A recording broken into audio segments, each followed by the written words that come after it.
So guys अब rational और ई rational का हम स्टार्ट करने जा रहे हैं। नेक्स्ट एक्सरसाइज जो है हमारा 1.2। आप सभी को बताना चाहूंगा, होम पेज पे गिरी ट्यूटर के इस यूट्यूब चैनल के होम पेज पे चले जाओ, आपकी सभी चीजें ऑलरेडी अपलोडेड है, आप देख के स्टडी स्टार्ट कर सकते हो। अगर आप चाहते हो कि हम नए सिरे से फिर से सभी चीजें लाए तो भाई जितना हो सके इस वीडियो को अपने ग्रुप में हर जगह सभी जगह तक पहुंचा दो कि Pradeep sir, Rahul sir, Omkar sir सभी लोग ए स्टैंडर्ड के लिए भी आगे, क्योंकि गाइस आपका बेस स्ट्रांग रहेगा तो बाकी चीजें बहुत अच्छी होगी। इसीलिए जितना हो सके मार्केट में एकदम फैला दो कि सर आ चुके हैं। और दूसरी बात गाइस, डिस्क्रिप्शन में आपका अपना टेलीग्राम दिया हुआ है, उसको ज्वाइन कर लो। टेलीग्राम के साथ ही उसके नीचे ही 2 इंस्टाग्राम दिया हुआ है, एक मेरा पर्सनल और वो एक ऑफिशियल इंस्टाग्राम, तो दोनों को आप फॉलो कर सकते हो। तो चलो स्टार्ट करते हैं रैशनल और इरेशनल नंबर का नेक्स्ट एक्सरसाइज। तो नेक्स्ट एक्सरसाइज किधर है भाई? चलो स्टार्ट हो जाओ। हाँ ये देखो, तो हम इसको थोड़ा बड़ा भी कर देते हैं, इससे आपको क्लियरली दिखेगा। सो गाइस इसमें क्या लिखा हुआ है, कंपेयर द फॉलोइंग नंबर्स। ये दोनों को कंपैरिजन करना है। तो सिंपल, ये तो बहुत आसान है यार। देखो -7 और -2। ओके, पॉजिटिव नंबर होता तो पॉजिटिव नंबर पे 7 बड़ा होता और 2 क्या होता, छोटा होता। बट नेगेटिव नंबर पे सीरीज उल्टी हो जाती है, जो हमें छोटा लगता है वो बड़ा होता है और जो बड़ा दिखता है वो क्या होता है, छोटा होता है। तो इसके अंदर जो बड़ा है, दोनों नेगेटिव है, उसके साइड ऐसा साइन दो, उसकी तरफ ऐसा मुंह बना देगा ऐसा। तो -7 लेस देन -2 हो गया। दोनों में हमने कंपैरिजन कर दिया। अब अगला कंपैरिजन अगर मैं करने की बात करूं तो एकदम प्यारा सा कंपैरिजन एकदम अच्छे से कर दो। क्या लिखा हुआ है, 0 and -9/5। अब देखो गाइस, 0 भी यहाँ हीरो है, क्योंकि नेगेटिव नंबर से 0 एंड पॉजिटिव नंबर क्या होता है, बड़ा होता है। तो दोनों में से बड़ा कौन हो गया, ये हो गया। तो इसलिए इसके साइड ऐसा वाला साइन। अब अगला 8/7। आप देखो गाइस, ये पॉजिटिव नंबर है, तो सिंपल सी बात है, पॉजिटिव नंबर 0 से हमेशा बड़ा होता है।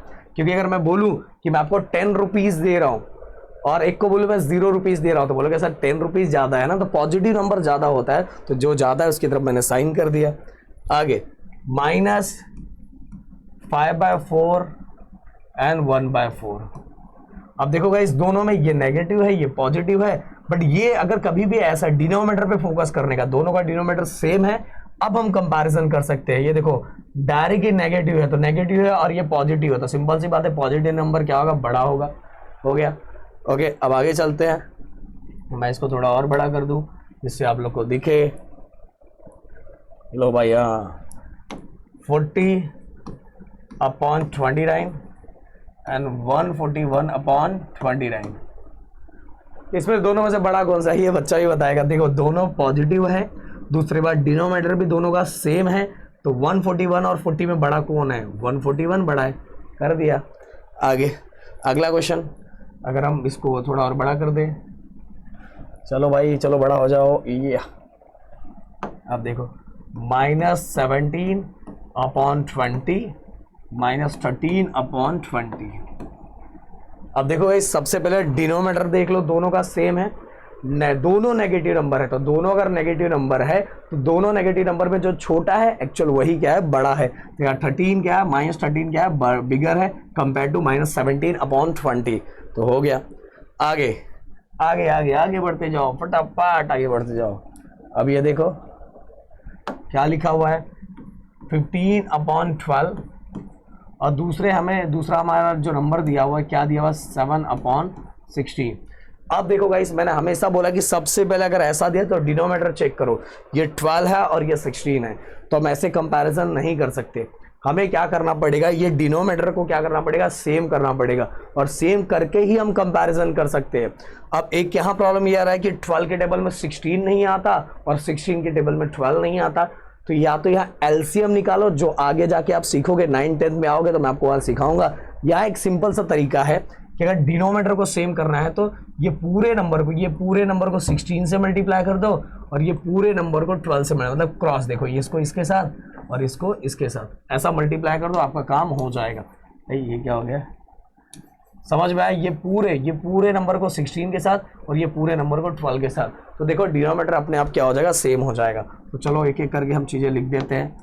तो सबसे पहले मुझे ये पूरे नंबर को 15/12 को किसके साथ मल्टीप्लाई करना पड़ेगा, 16 के साथ। तो 15 × 16 और नीचे भी वही चीज़ अब ये नंबर हम ढूंढ लेते हैं। 16 5 ज़ा 80 और 16 1 ज़ा 16, अगर इसमें 8 प्लस करे तो होता है 24।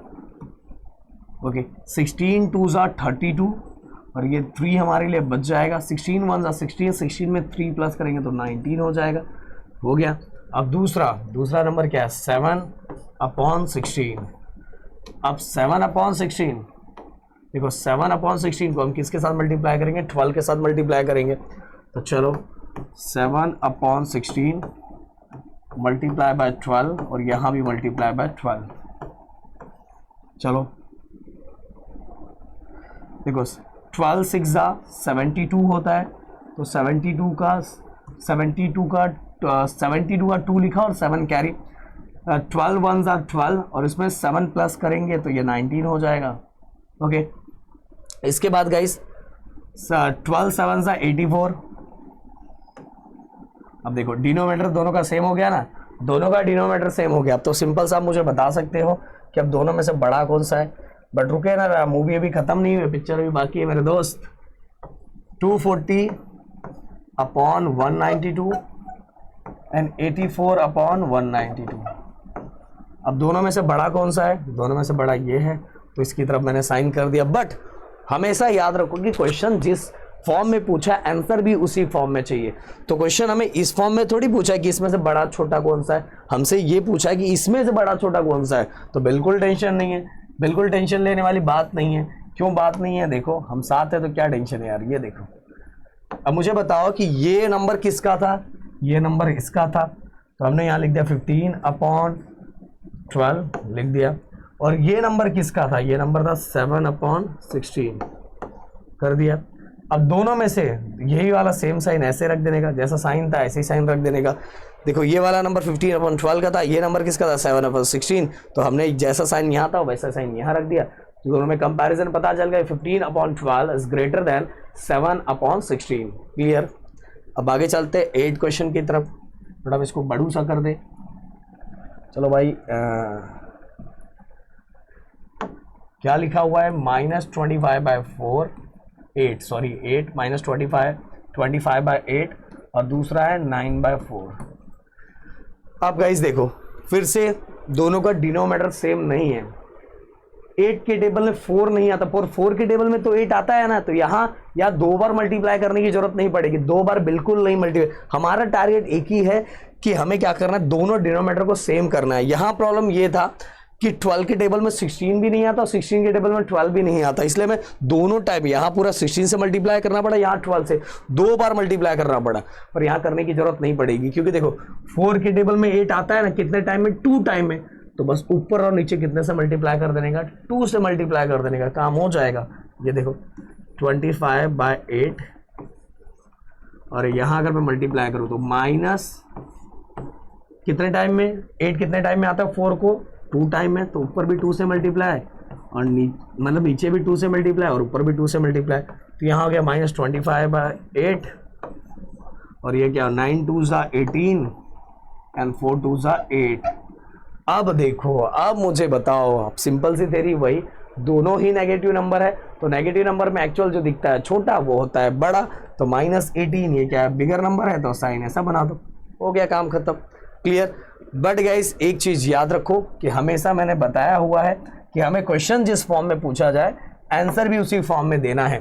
तो ये तो वही है, ये तो अलग नहीं हुआ है। तो -25/8 ये ऐसे का वैसा ही है। और -18/8 कौन सा नंबर था? ये था -9/4। क्लियर? एकदम क्लियर। मतलब ओरिजिनल फॉर्म भी अपने को ऐसे लिख देने का, ओरिजिनल फॉर्म भी उनको चाहिए, नहीं तो बोलेंगे भाई बहुत ज़्यादा फॉर्म में आ जाएंगे। समझ में आए? तो चलो आगे बढ़ते हैं हम। अगला question, 9th question. 9th question में क्या लिखा हुआ है? 12/15 और दूसरा क्या दिया? 3/5। अब फिर से देखो डिनोमिनेटर को चेक करो, ये है 15 और ये है 5, सेम नहीं है ना। और 5 के टेबल में 15 आता है कितने टाइम में? 3 टाइम में। तो ऊपर और नीचे 3 से मल्टीप्लाई कर दो, तो 12/15 और ये क्या आएगा? 3/5। तो 15 चाहिए, तो 5 के टेबल में 15 आता है कितने टाइम में? 3 टाइम में। तो 3 मल्टीप्लाई कर दो। अब कंपैरिजन करने का टाइम आ चुका है। 3 3s are 9 and 5 3s are 15। अब बताओ दोनों में से बड़ा कौन सा, बड़ू कौन सा है? बड़ू ये है, ये बड़ू वाला साइन हमने लगा दिया। बट सर ने बोला है कि हमेशा उसका एक्चुअल फॉर्म लिखने का। 12/15 तो कुछ चेंज हमने नहीं किया, ऐसे का ऐसा ही है। और 9/15 का, 9/15 का एक्चुअल फॉर्म क्या है? 9/15 का एक्चुअल फॉर्म क्या है? 3/5।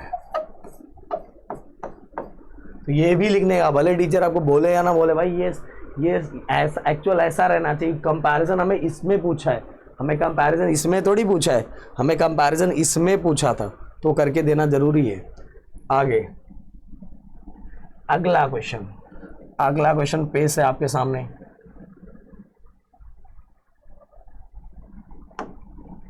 -7/11 और -3/4।